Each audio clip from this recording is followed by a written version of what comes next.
So guys ఈ వీడియోలో మనము 2 ఇయర్స్ ఇంటిగ్రేటెడ్ సివిల్స్ కోచింగ్ గురించి మనం మాట్లాడుకోవాలి. రీసెంట్ డేస్‌లో దీని గురించి చాలా పాపులర్ అవుతుంది. ప్రతి ఇన్‌స్టిట్యూట్ ఆల్మోస్ట్ చాలా వరకు ఇంప్లిమెంట్ చేస్తున్నాయి. బట్ కొంతమంది ఇంప్లిమెంట్ చేయట్లేదు. అసలు ఈ 2 ఇయర్స్ ఇంటిగ్రేటెడ్ సివిల్స్ కోచింగ్ అంటే ఏంటి? అండ్ ఇప్పుడు ఇదెందుకు అంత ప్రాచుర్యం పొందింది? మెల్లగా అన్ని యూపీఎస్సీ, ఐఏఎస్ కోచింగ్ ఇన్‌స్టిట్యూట్స్ ఎందుకు ఈ ట్రెండ్ అనేది కొనసాగిస్తున్నాయి అనేది మనం ఖచ్చితంగా ఈ వీడియోలో తెలుసుకోవాలి. మనము లాస్ట్ ఇయర్ ఒక వీడియో చేసాం. Teaching versus coaching. ఎన్ని ఇన్‌స్టిట్యూట్స్ లాస్ట్ ఇయర్ అంటే ఒక 5, 6 మంత్స్ బ్యాక్ చేశాను నేను. ఎన్ని ఇన్‌స్టిట్యూట్స్ రియల్ కోచింగ్ ఎన్ని ఇన్‌స్టిట్యూట్స్ ఇస్తున్నాయని ఒక క్వెషన్ రైజ్ చేశాం. ఏంటి? ఆ క్వెషన్ ఏంటి? ఈ టీచింగ్ అంటే ఏంటి? ఈ కోచింగ్ అంటే ఏంటి? ఇన్ డీటెయిల్‌గా మనం మాట్లాడుకుందాం.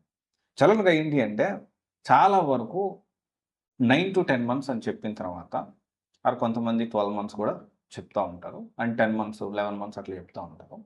చెప్పిన తర్వాత వీళ్ళు చేసేది ఏందిరా అంటే, ఈ మొత్తం 9, 10 మంత్స్, 11 మంత్స్ వాళ్ళు చేసేది మెయిన్‌గా ఓన్లీ టీచింగ్.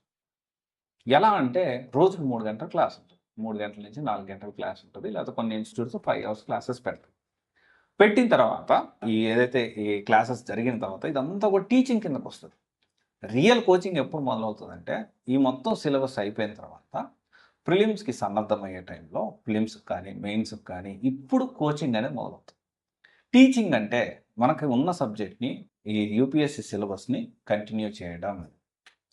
కోచింగ్ అంటే ఈ ఈ అయిపోయిన దాన్ని test series, mentorship, 1-to-1 sessions, okay.